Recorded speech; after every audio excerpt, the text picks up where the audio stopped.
भौजी भौजी ए भौजी, अरे काहे नहीं की बोलत रे? का हो? अरे मार कैसन तू झहुआ झहुआ बोलत हई रे? अरे झौहा के बोले वाला बतिये न बाहो। अरे कौन बात बा कि तू झहुआ के बोलत रही? तनिका हमरो के बताइबी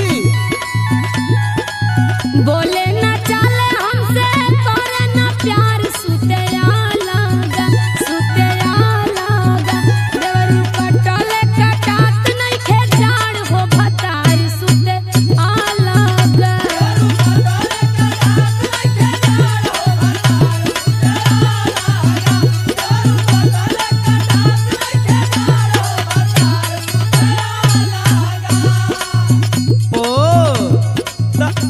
समझ में आई हमरा कि एक हफ्ता से ऐसा काहे होत बा? का होत बा हो? सुन रे भौजी, अब हमहू ना भैया का पत्ता खोलत बानी, समझली? अच्छा तो ई बात बा, खोला।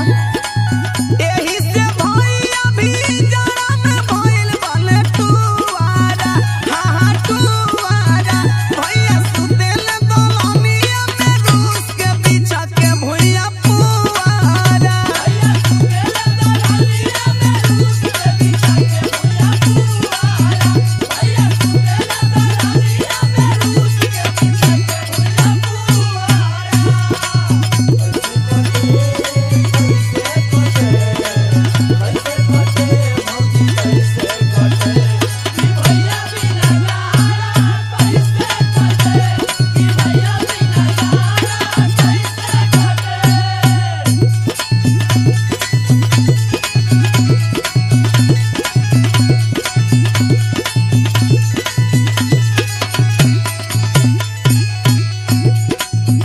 ऐसनो बात बा का हो देवरू?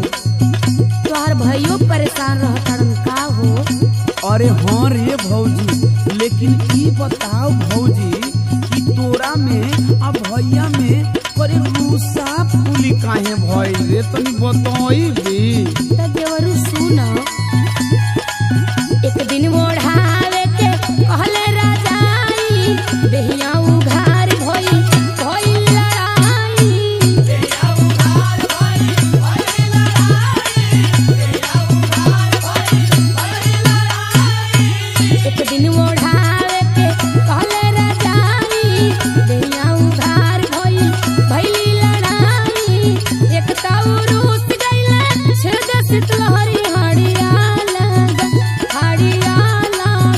देवरू कटले कटात नहीं खे जाड़ हो भतार सुते आलागा। देवरू कटले कटात नहीं खे जाड़ हो भतार सुते आलागा।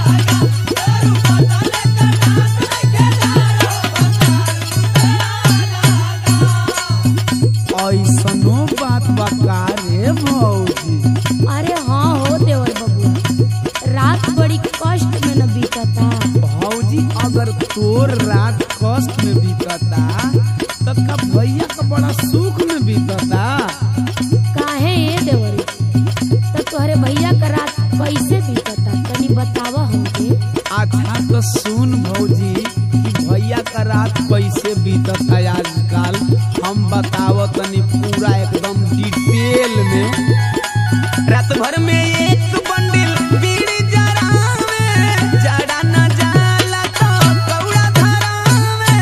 जड़ा न जाला तो कौड़ा धरावे, जड़ा न जाला तो कौड़ा धरावे। रात भर में एक बंडिल बीड़ी जरावे, जड़ा न जाला तो कौड़ा धरावे। असरा में खिड़की से झांकेल कबो देखे दुआरा, हाँ दुआरा। भैया सुतेल दलनिया में रूस के बिछा के भैया पुआरा।